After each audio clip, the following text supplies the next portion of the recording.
Hello and welcome back to my channel. তো এর আগের পার্টে আমি বলেছিলাম তোমাদের যে আমি ঘুরতে যাচ্ছি, কিন্তু কোথায় যাচ্ছি সেটা সারপ্রাইজ ছিল। চলো দেখে নেওয়া যাক যে আজকে আমরা কোথায় ঘুরতে গিয়েছিলাম।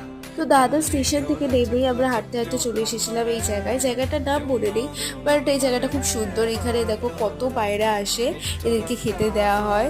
তো জায়গাটা খুব ভালো লাগলো। তো এখান থেকে আমাদের ট্যাক্সি ধরে গন্তব্যস্থলে যাওয়ার কথা ছিল, বাট জ্যামের কারণে সেটা হয়নি। আমাদেরকে জানানো হয়েছিল যে এখান থেকে হেঁটে যেতে মাত্র 15 মিনিট সময় লাগবে।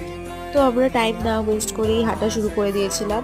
তো চারপাশটা এত সুন্দর মার্কেট বসেছিল, তো সেইগুলো দেখতে দেখতে আর সঙ্গে যে এত সুন্দর সঙ্গীরা আছে তাদের সাথে গল্প করতে করতেই কখন যে 15 মিনিটটা কেটে গেল বোঝাই গেল না। তো হ্যাঁ, আজকে আমাদের দাদার চৌপাটিতেই আসার প্ল্যান ছিল। তো 1 মিনিটে একটা ব্লগে তো সমস্ত কিছু শেয়ার করা যায় না। তো ওখানে পরিবেশটা কেমন আর ওখানে গিয়ে আমি কীরকম মজা করলাম, তো তো সেটা আমি নেক্সট পার্টে শেয়ার করবো। Till then by.